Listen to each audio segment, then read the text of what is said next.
O Senhor esteja convosco. Ele está no meio de nós. Proclamação do Evangelho de Jesus Cristo, segundo São Mateus. Glória a vós, Senhor. Naquele tempo, os fariseus ouviram dizer que Jesus tinha feito calar os saduceus. Então eles se reuniram em grupo, e um deles perguntou a Jesus para experimentá-lo: Mestre, qual é o maior mandamento da lei? Jesus respondeu: Amarás o Senhor teu Deus de todo o teu coração, de toda a tua alma e de todo o teu entendimento. Esse é o maior e o primeiro mandamento. O segundo é semelhante a esse: amarás ao teu próximo como a ti mesmo. Toda a lei e os profetas dependem desses dois mandamentos. Palavra da salvação. Glória a vós, Senhor.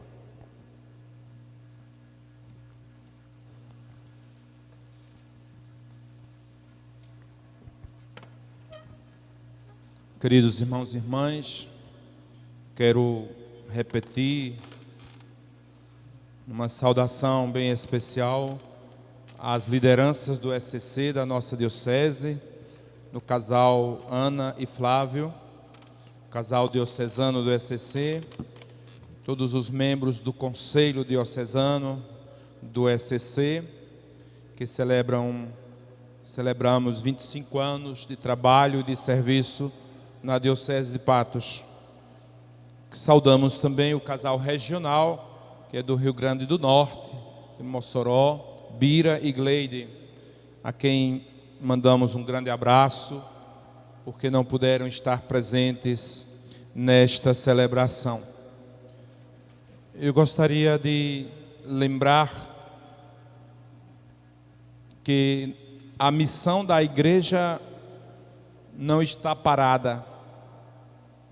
Estamos tentando nos mover de forma diferente, talvez não alcançando os mesmos ou os frutos esperados em tempos chamados normais, mas a missão da igreja continua. Peçamos a Deus que nos dê sabedoria, primeiro nos dê força e coragem para não desanimarmos, e depois que o Espírito mesmo nos instrua para que dinamizemos o nosso trabalho nesses tempos novos. A palavra de Deus neste domingo é simples no sentido de compreender, de acolher, embora na prática é uma tarefa, ou seja, uma tarefa muito difícil. Nós temos Jesus de novo sendo interpelado por alguns grupos, e ele sempre dá respostas muito seguras. Hoje ele foi tentado, de certa forma, com a pergunta: qual o maior mandamento? Todos que seguiam a religião naquele tempo sabiam qual era o maior mandamento. Mas a pergunta é para colocar Jesus em aperto, para ver se ele diz alguma coisa, para ser considerada como uma fragilidade que contraria a lei de Deus. E Jesus reafirma a grandeza e a primazia do amor a Deus. Mas Jesus dá um passo novo, um passo à frente. Só foi perguntado sobre qual é o maior mandamento, e Jesus acrescenta um segundo mandamento importante: o amor ao próximo. Aqui está, como diz a palavra, o resumo da lei e dos profetas. São Paulo, em uma de suas cartas, disse que as maiores virtudes, a esperança, a fé, o amor, de todas estas mesmo que tudo passe, ficará sempre o amor. O amor que se manifesta em nossa vida na relação com os outros.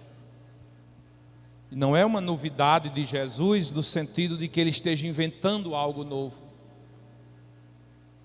Porque no próprio texto da primeira leitura, vejam, no livro do Êxodo, já está colocado ali o cuidado que devemos ter, o que deviam ter naquela época, com a viúva, o estrangeiro e o pobre, que eram, ou melhor, a viúva, o estrangeiro e o órfão, que eram a imagem das pessoas pobres, sem proteção, sem segurança, sem condições de vida. Eram pessoas vulneráveis. Já no Antigo Testamento, o cuidado com o próximo está presente. Jesus, de certa forma, não inventa nada, não cria nada. Ele apenas coloca em evidência esta atitude do amor que deve ser uma condição para dizermos que amamos a Deus. São João, em uma de suas cartas, diz: como é que eu posso dizer que amo a Deus que não vejo, se não sou capaz de amar aquele que está ao meu lado, que eu vejo e que eu toco? Quem faz isso, diz São João, é um mentiroso.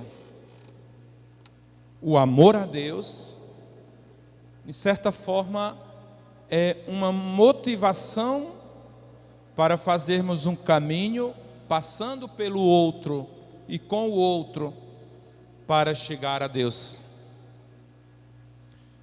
Infelizmente, hoje em dia, com todas as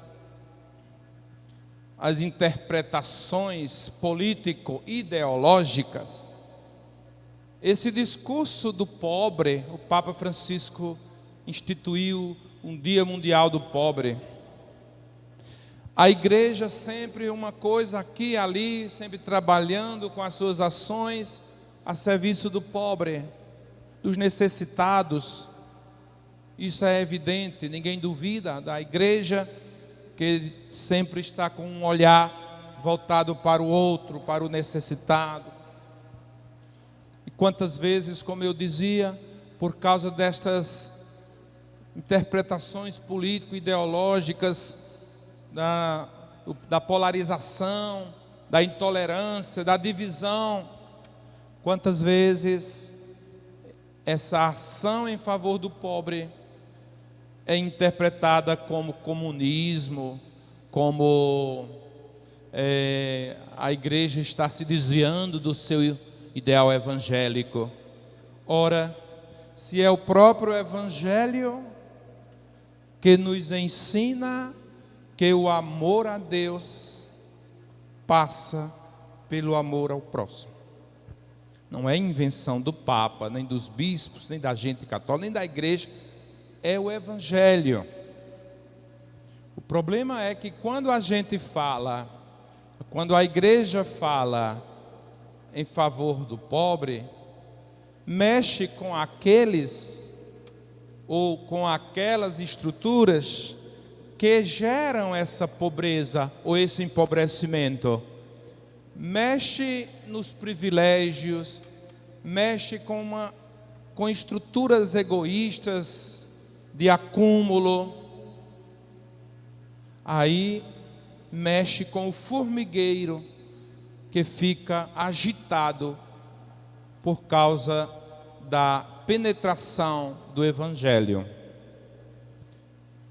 Dom Helder Câmara dizia sempre assim: quando eu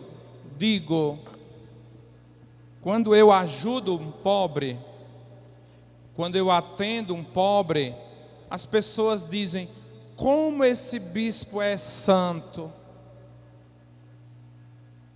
Mas quando ele se pronunciava, perguntando por que falta o pão para o pobre, era chamado de bispo vermelho e comunista. A gente pode até ser santo, enquanto não mexe com a estrutura da injustiça, do pecado, da desigualdade, deixando tudo quietinho, sem reclamar, sem questionar. No momento que surge o primeiro questionamento sobre a estrutura de injustiça e desigualdade,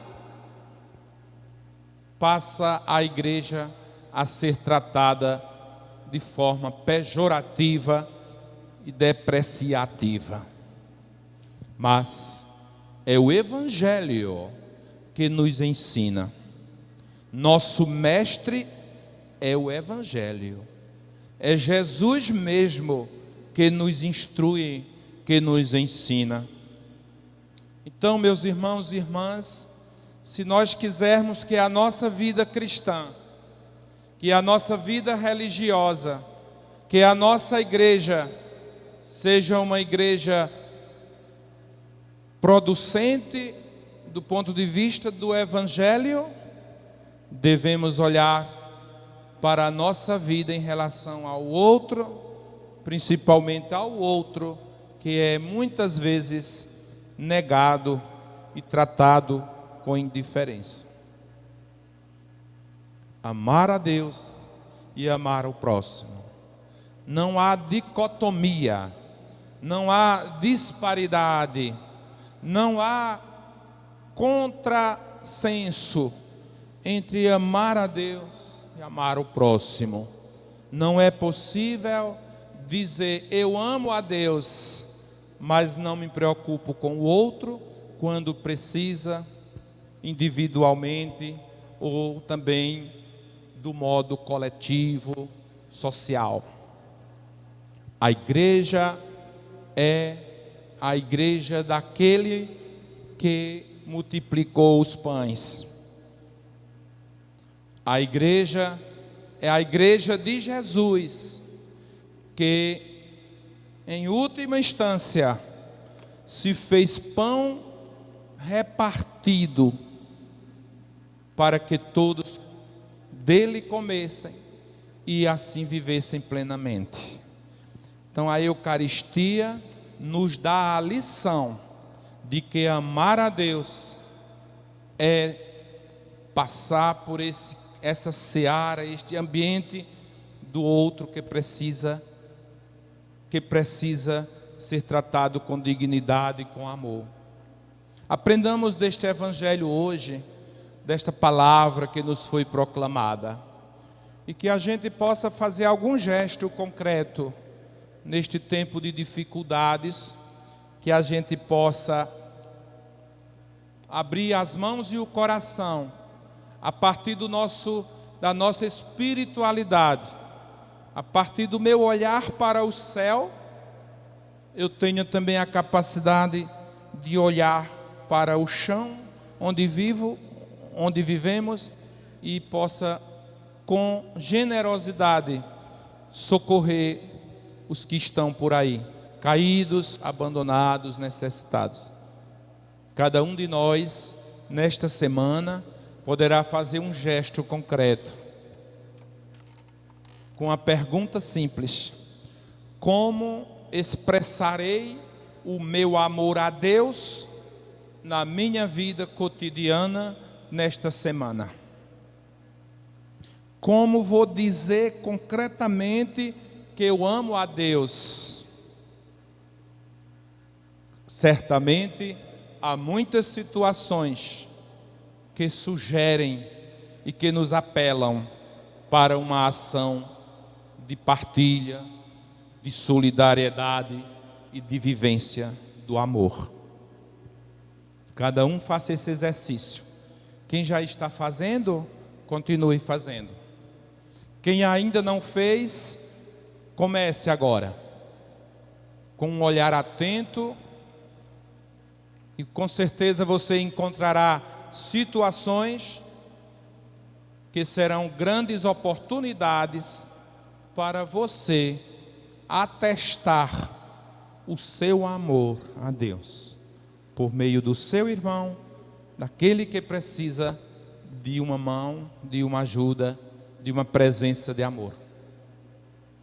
Fiquemos atentos e cada dia que você acordar, faça a sua oração com as suas palavras. Senhor, dá-me uma visão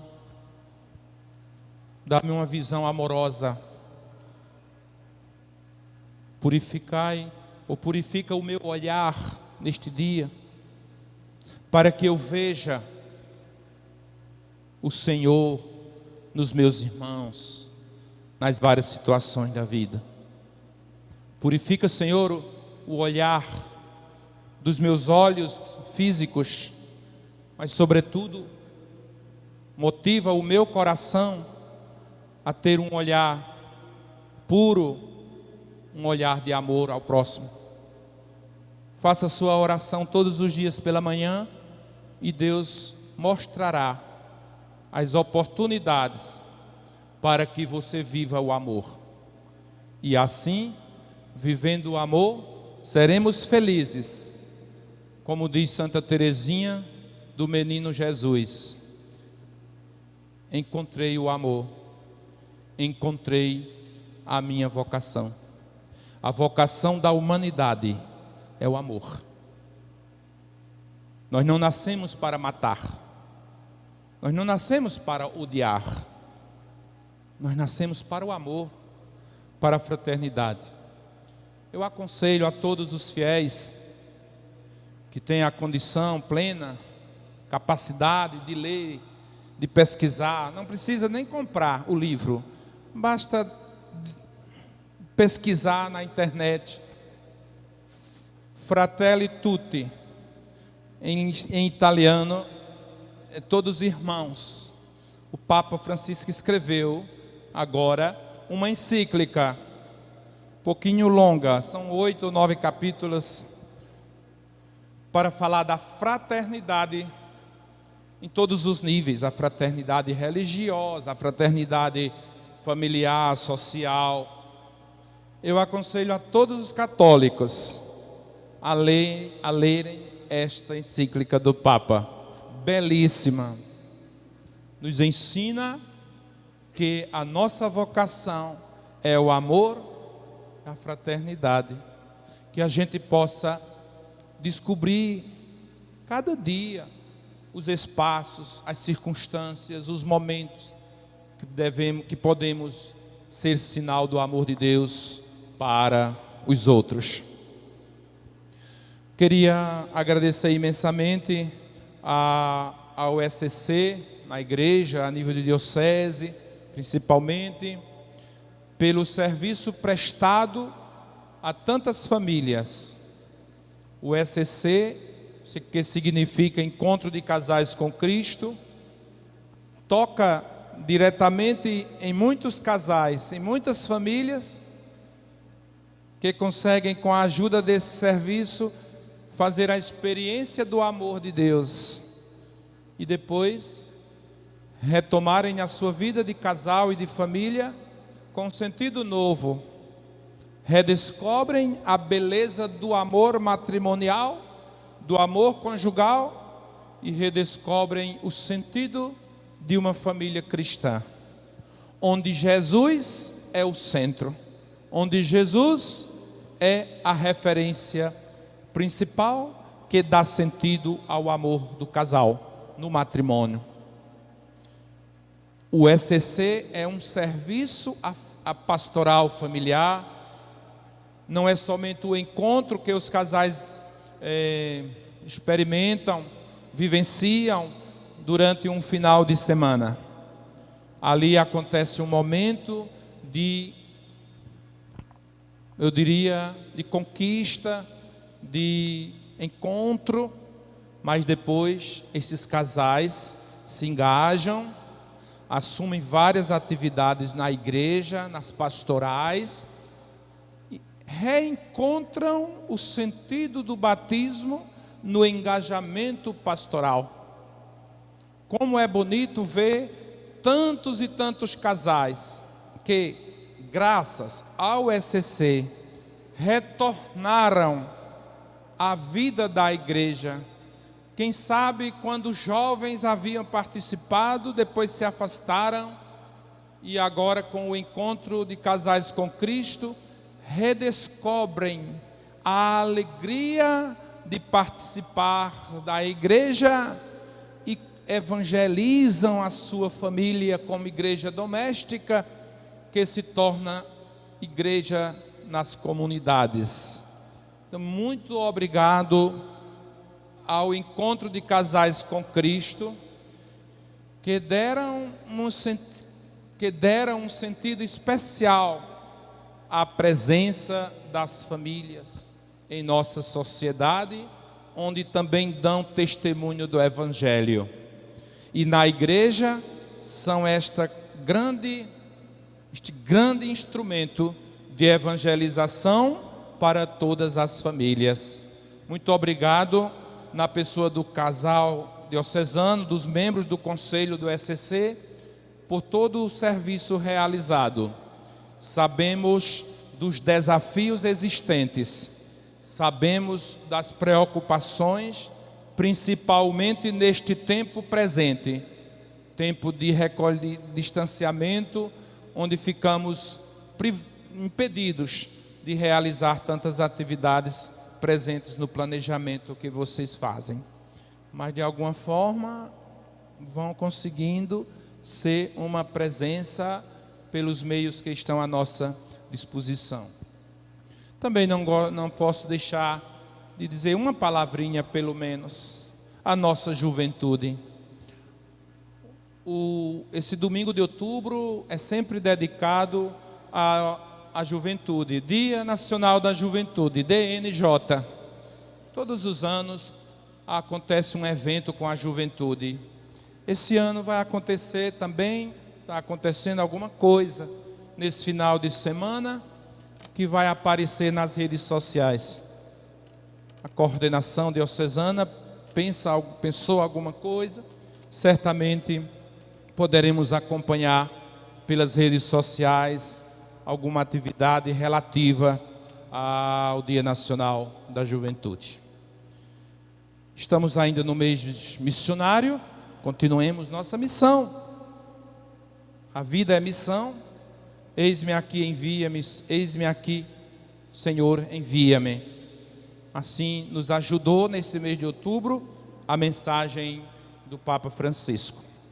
Queremos continuar a missão, certos de que amamos a Deus, e porque amamos a Deus, amamos os nossos irmãos e irmãs, e assim encontramos o verdadeiro sentido de nos dizer Igreja de Jesus, igreja que ama a Deus, no serviço e na solidariedade, sendo samaritana, acolhedora, misericordiosa, uma igreja que se inclina para fazer da vida concreta caminho para o céu.